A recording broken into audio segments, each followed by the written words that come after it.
யாராவது அன்பாக நம்ம உணர்ச்சியை தூண்டுறாங்கன்னா, சதுரங்க வேட்டு படத்தில் சொன்ன மாதிரி, உன்னை உங்ககிட்ட ஏதாவது ஒன்று வேணும்னா உன் ஆசையை தூண்டுனா போதும்.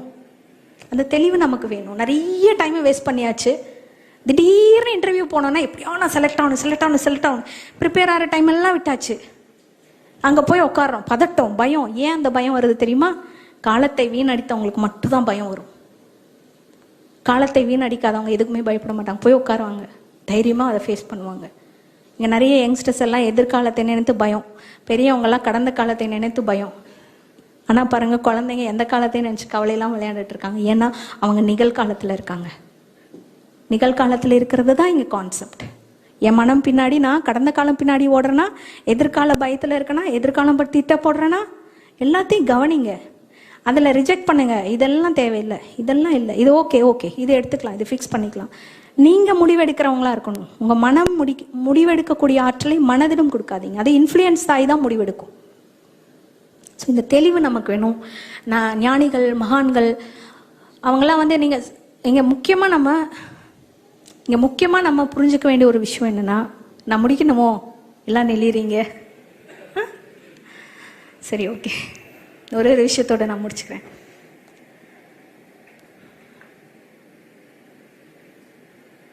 ராமானுஜர் கேள்விப்பட்டிருக்கீங்களா? கணித மேதையில் இன்னொருத்தர் இருந்தார்ல, அவர்கிட்ட கேட்குறாங்க, ஆத்திகம்னா என்ன, நாத்திகம்னா என்ன, நீங்க யாரு? அவர் சொல்றாரு, ஆத்திகம் ஆஸ்திகம். ஆஸ்தினா இருக்கிறது, சொத்துக்கு இன்னொரு பேர் என்ன? ஆஸ்தி. ஆஸ்திகம்னா இருப்பதை நம்புவது ஆஸ்திகம். நாத்திகம்னா என்ன? இருப்பதுன்னே ஒன்று இல்லவே இல்லை, உன் சொத்தை எல்லாத்தையும் நான் நாஸ்தி பண்ணிடுவேன். நாஸ்திகம்னா இல்லைன்றது, இல்லாம பண்ணிடுவேன்றது. கம் அப்படின்ற வார்த்தைக்கு அர்த்தம் நம்புதல். ஆஸ்திகம்னா இருப்பு என்பதை நம்புவது. நாஸ்திகம்னா இருப்புன்னெலாம் ஒன்று இல்லை அப்படின்னு நம்பாம இருக்கிறது. ஆன்மீகம் இது ரெண்டுக்கும் அப்பால வருது. ஆன்மீகம் என்னன்னா, இருக்கா இல்லையான்னு எனக்கு தெரியாது, தேடுறேன், அனுபவபூர்வமா வளர்றேன், தெரிஞ்சுக்கிறேன். இது 3வது கட்டம். அப்போ ராமானுஜர் சொன்னாரா, நான் ஆத்திகவாதியும் கிடையாது, நாத்திகவாதியும் கிடையாது, நான் பரிணாமவாதி. பரிணாமம் எதுக்கப்புறம் வரும்னா, பகுத்தறிவுக்கு அப்புறம் பரிணாமம் வரும். பகுத்தறிவு வேற. இப்போ ஆடு மாடெல்லாம் போதா, குப்பையில் எல்லாத்தையும் அது சாப்பிட்றாது, எது வேணுமோ அது சாப்பிட்றது. இப்போ ஐயோ பகுத்தறிவை போய் குப்பையில போய் கம்பேர் பண்ணிட்டீங்களா அப்படின்னா, குப்பையிலேருந்து நல்ல விஷயங்களை எடுத்துக்கிறது பகுத்தறிவு. அங்கேயே சிலர் தங்கிடுறாங்க. இல்லை, பரிணாமம் வேணும். ஆத்திகம், நாத்திகம், பகுத்தறிவு, அடுத்து பரிணாமம் வேணும். சும்மா உட்காந்துட்டு பேச வேண்டியது, உன் நம்பிக்கையெல்லாம் போய், இந்த குரூப் எல்லாம் இல்லை, உன் நம்பிக்கை தான் போய், நீ சொல்றது போய், நீ சொல்றது போய், நீ சொல்றது போய், நீ சொல்றது போய். உண்மை என்னன்றது யார் சொல்ல முடியும்? அனுபவபூர்வமா உணர்ந்தவங்க மட்டும்தான் உண்மை சொல்ல முடியும். உணராம யார் எது பேசினாலும் அது பொய் தான். இப்போ நான் உங்ககிட்ட இருந்து பேசிட்டு இருக்கிறது எல்லாமே எனக்கு தான் உண்மை. உங்களை பொறுத்த வரைக்கும் பகுத்தாராயுங்க. வளரணும்னு நினைச்சீங்கன்னா உள்ளுக்குள்ள ஆழமா போங்க, பரிணாமம் அடையணும். அப்போ நம்ம ஆன்மீகம், அதுதான் ஆன்மீகம். ஆன்மீகம் ஆஸ்திகத்துக்குள்ள வராது, ஆன்மீகம் பகுத்தறிவுக்குள்ள வராது.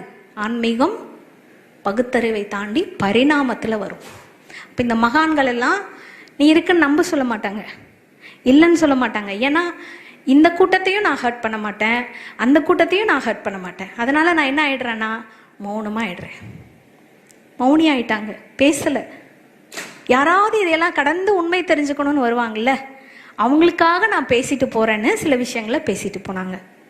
இது நான் படிக்கிற விஷயங்கள்ல, இப்போ நான் என் சொசைட்டிக்கு நான் ஏதாவது இந்த அகிலத்துக்கு பயனுள்ள மனிதனா நான் மாறணும் அப்படின்னு உங்களுக்கு ஒரு உணர்வு இருந்ததுன்னா, நிறைய பேர் லைப்ரரிக்கு வர முடியாது. நிறைய குழந்தைங்களுக்கு ஊர்ல லைப்ரரி இல்லை, கவர்மெண்ட் ஸ்கூல்ல உள்ள குழந்தைங்களுக்கெல்லாம் ஊர்ல லைப்ரரி இல்லை. அதனால உங்களுக்கு என்ன ஃபீல்டு ரொம்ப பிடிக்குமோ, எந்த புத்தகங்கள் நீங்க ரசிச்சு வாசிக்கிறீங்களோ, அது கதையோ, ஆன்மீகமோ, இலக்கியமோ, தமிழோ, ஆங்கிலமோ, எதை நீங்க படிக்கிறீங்களோ, கொஞ்சம் உங்களுக்கு நீங்க அதுல கெயின் பண்ணியிருப்பீங்களே, அந்த நாலேஜை யூடியூப்ல போயிட்டு அதை படிச்சு சொல்லுங்க. அந்த புத்தகத்துல இருந்து விளக்கமா சொல்லுங்க. ஏதோ ஒரு மூலையில இருக்கிற குழந்தைக்கு அது உபயோகப்படும். டியூஷன் போக முடியாத குழந்தைக்கு அந்த துறை தேவைப்படும். இன்டைரக்டா நீங்க அவங்களுக்கு ஹெல்ப் பண்ண முடியும். இது ஒரு பெரிய சாதனை. நாளைக்கு அவன் சாதிச்சுட்டான்னு வைங்களேன், நீங்க உட்காந்து சும்மா ஏதோ இருக்கீங்க, அப்போ அவன் சொல்கிறான், யூடியூப்பில் வந்து உங்கள் பேர் என்ன? கோபி.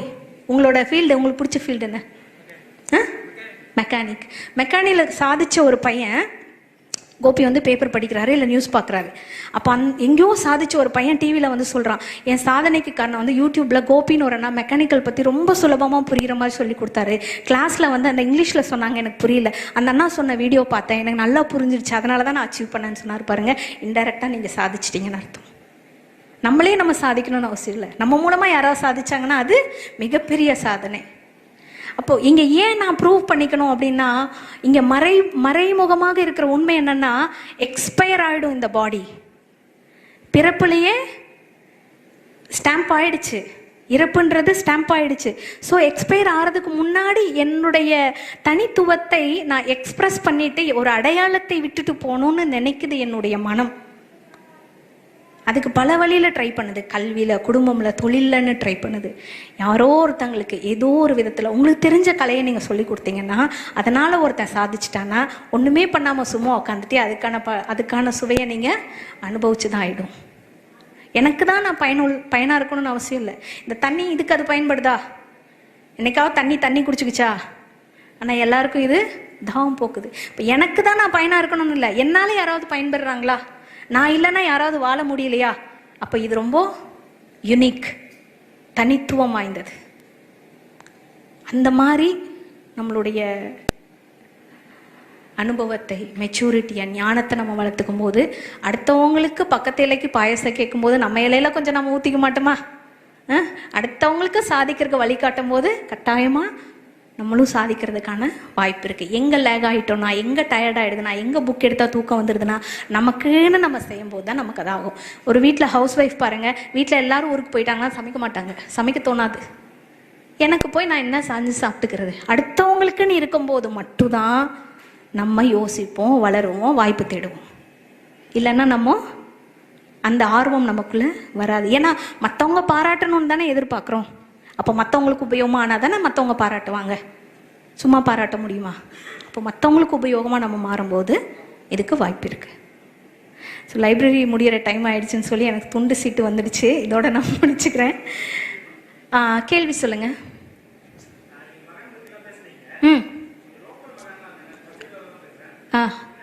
கொஞ்சம் எழுந்து நின்று கேட்குறீங்களா? ம் ம் ம் ம் ம்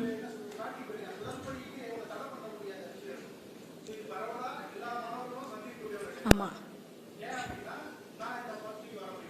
ம்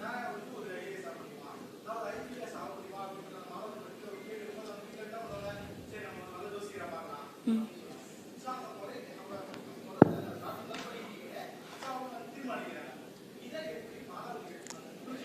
அவங்க தீர்மானித்து அவங்க சொன்னாங்கல்ல, அந்த தீர்மானம் உங்களை முடிவெடுக்க வைக்குதா இல்லையான்றது தான் அங்கே பாயிண்ட்.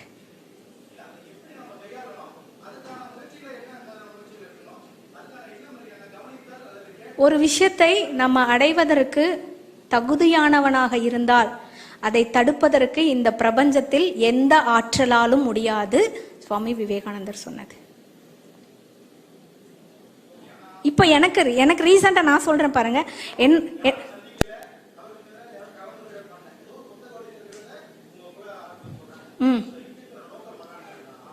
லோக்கல் மகான்களா? நான் முன்னாடியே சொல்லிட்டேன், உங்ககிட்ட எந்த எதிர்பார்ப்பும் இல்லாம உங்களை பயமுறுத்தாம சொன்ன மகான்னா எப்படி இருப்பாங்க?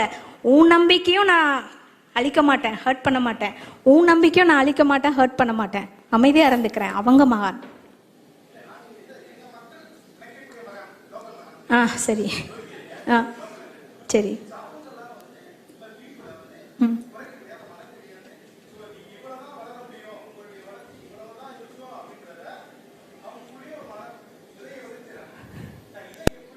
ஏன் விதை விதைப்பதற்கு நீங்க ஏன் அனுமதிக்கிறீங்க? பொய்யெல்லாம் நான் சொல்ல முடியாது. நீங்க நான் பொய்ன்னு சொல்லணும் நீங்க முடிவு பண்ணிட்டீங்கன்னா அந்த பதில் கடைசி வரைக்கும் என்கிட்ட இருந்து வராது. ஏன்னா நான் அதை பொய்ன்னு சொன்னேன்னு வைங்களேன், அவங்க ஹர்ட் ஆவாங்க. எனக்கு அதுக்கு பதில், நான் உங்களுக்கு பதில் சொல்லணுமா? இல்ல நான் உங்களுக்கு பதில் உங்களுக்கு பதில் சொல்லணுமா, நீங்க எதிர்பார்க்குற பதில் சொல்லணுமா, அவங்களுக்கு பதில் சொல்லணுமா? என்னோட எக்ஸ்பீரியன்ஸ் நான் சொல்றேன், ஒரு நிமிஷம். என்னுடைய எக்ஸ்பீரியன்ஸ் என்னன்னா, என்னுடைய வீட்டில் எனக்கு ஃபேமிலியில் கொஞ்சம் இஷ்யூ வரும்போது எங்கள் அம்மா இங்கே தான் இருக்காங்க. ஒரு ஜோசியரை கூப்பிட்டு உட்காந்து ஜாதகம் பார்க்குறாங்க. அந்த அஸ்ட்ராலஜி சயின்டிஸ்ட், அவர் உண்மையாகவே அவர் சயின்டிஸ்ட். நான் ஒரு ப்ராஜெக்ட் பண்ணும்போது அவரும் இருந்தார். அவரும் வந்து அந்த ப்ராஜெக்டில் வந்து அவங்க ஹெல்ப் பண்ணாங்க. ஓகே, வேதாத்ரி மகரிஷியுடைய ஒரு ப்ராஜெக்ட் ஒன்று பண்ணோம். அதில் நான் அவரை மீட் பண்ணேன். அவங்க வானியல் தத்துவம் வந்து ஆராய்ச்சி பண்ணுறவங்க. என்னுடைய ஜாதகமாக எடுத்து பார்த்துட்டு அவங்க என்ன சொன்னாங்கன்னா, இந்த ராசிக்கு இப்போ 7.5 சனி நடக்குதே, உங்களை வச்சு செய்யுமே. நாங்கள் வச்சு தான் செஞ்சிட்டு இருந்தது, ரொம்ப பாதிப்பு இருந்தது. ஆனால் நான் பாதிக்கப்பட்டேனா? எனக்குள்ள அது போச்சா? நான் என்ன பிடிச்சிக்கிட்டேன்? இதோட வாழ்க்கை முடிஞ்சதுன்னு நான் நினைக்கல. அவங்க சொன்ன எல்லாமே நடந்துச்சு. இந்த பொண்ணு தற்கொலை முயற்சி பண்ணும், இந்த பொண்ணு ரொம்ப குடும்பம் இல்லையான்ற நிலைமைக்கு போகும், கணவரை விட்டு வந்துடும், எல்லாமே அவங்க சொன்னாங்க. எல்லாமே நடந்தது.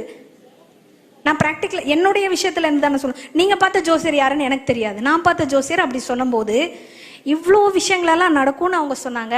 நான் நம்பினா இல்லையான்றத மனநிலையிலலாம் நான் இல்லை. ஏன்னா என்னை வந்து நான் அவ்வளோ துக்கத்தில் இருந்தேன். ஆனால் ஒன்று, பயப்படலை. என் வாழ்க்கையே முடிஞ்சது, நான் பயப்படலை. ஏன்னா எதிர்காலத்தை யாரும் முடிவு பண்ண முடியாது. உன்னுடைய விவேகம், உன்னுடைய புத்திசாலித்தனம், உனக்குள்ள நீ ஆழ்ந்து போயிட்டு இருந்தேன்னா வெளியே உள்ள எதுவும் உன்னை பாதிக்க முடியாது. ஸோ அந்த துக்கம், என் வாழ்க்கையில் நான் ஃபேஸ் பண்ண எல்லா ப்ராப்ளமும் எனக்குள்ள இன்னும் நான் இந்த ஸ்பிரிச்சுவல் நோக்கி நகர்றதுக்கு எனக்கு இன்னும் கொஞ்சம் ஸ்பீடாக என்னை புஷ் பண்ணுச்சு. அந்த டைமில் எனக்கு வந்து என் கையில் கிடைச்சது தான் ஓஷோவுடைய விழிப்புணர்வுன்ற ஒரு புத்தகம். என் கையில் அந்த புத்தகம் கிடைச்சிது. ஒவ்வொரு பக்கமும் என்னை புரட்டி போட்டுச்சு. என்னுடைய துன்பத்தை நான் அனுபவிச்சுட்டு தான் இருந்தேன். ஆனால் இதில் இருந்த வார்த்தைகள் எனக்குள்ள நிறைய எனக்கு கைட் பண்ணுச்சு. நான் இழக்கிறதுக்கு எதுவுமே இல்லைன்றது புரிஞ்சுது. எல்லாத்தையுமே இழந்துருவேன் நாங்களா, இது எனக்கு என்ன சொல்லிச்சுன்னா, நீ இழக்கிறதுக்கு ஒன்றுமே இல்லைன்னு சொல்லிச்சு. நான் எதை எடுத்துப்பேன்? என்னை எது ஊக்குவிக்குதோ, எனக்கு எது தைரியம் கொடுக்குதோ அதை தானே நான் எடுத்துப்பேன். நான் இதை எடுத்துக்கிட்டேன். இப்போ வரைக்கும் கடந்த 3 வருஷமா எத்தனையோ மாணவர்களை சந்திக்கிறோம், எத்தனையோ வீடியோ பேசுறேன். அந்த புத்தகத்தில் இருக்கிற 2 பக்கம் தான் நான் இப்போ வரைக்கும் பேசிக்கிட்டு இருக்கேன். மொத்தம் அது 292 230 பக்கமோ, 2 பக்கம் தாங்க நான் இந்த 3 வருஷம் ஓட்டிக்கிட்டு இருக்கேன் என் வாழ்க்கையை. எத்தனை பேருக்கு விழிப்புணர்வு. ஒன்னே ஒருத்தர் கேட்கிறாரு, ஓஷோ எப்படிப்பட்ட ஆள் தெரியுமா, நீங்க போய் நெட்ஃபிளிக்ஸ் பார்த்தீங்க. நான் சொன்னேன், தாமஸ் ஆல்வா எடிசன் கெட்டவனா இருந்தா நல்லவனா இருந்தா எனக்கு என்ன? என் வீட்டில் சுவிட்ச் போட்டால் லைட் எரியுதா? எனக்கு லைட் வேணும், அவ்வளோதான். எனக்கு என்ன தேவை? பர்சனலாக அதை கண்டுபிடிச்சவன் என்னவா இருந்தா எனக்கு என்ன தேவைப்பட்டுச்சு? அது என் வளர்ச்சிக்கு உதவுச்சு, என் கஷ்டத்தில் அது உதவுச்சு. ஸோ நீங்கள் இன்ஃப்ளூயன்ஸ் ஆக இடம் கொடுக்குறீங்களா? துக்கமாக இருக்குது, துன்பமாக இருக்குன்னு சொல்கிறாங்கல்ல, இங்கே உங்களை தைரியம் வளர்த்தக்கூடிய விஷயங்கள் எது இருக்கோ அந்த பக்கம் ஷிஃப்ட் ஆகுங்கன்றேன் நான். நீங்கள் நம்பங்க போங்க, அது உங்கள் விஷயம், அது உங்களுடைய சுய தேர்வு. என்னுடைய விஷயம் நான் சொல்றது என்னன்னா, எனக்கு இந்த சூழ்நிலை வரும்போது, எனக்கு இந்த மாதிரி ஒரு ஜோசியர் சொல்லும் போது நான் ஃபாலோ பண்ணது இதுதான். எது எனக்கு தைரியம் கொடுத்துச்சோ நான் அதை தான் நம்பினேன், வேற எதுவும் நம்பல.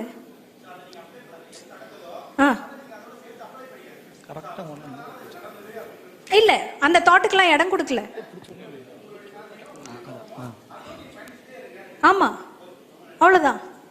நேரமின்மையால் இந்த கலந்துரையாடல் என்பது தொடர முடியாத ஒரு சூழல் உள்ளது. வாசகர்கள் மன்னிக்கவும். பர்சனலா உங்களுக்கு கேள்வி இருந்ததுன்னா நம்ம இது முடிச்சோடனே நான் இங்கே தான் இருப்பேன், நம்ம பர்சனலா பேசலாம். நிறைய பேர் வீட்டுக்கு கிளம்பணும்.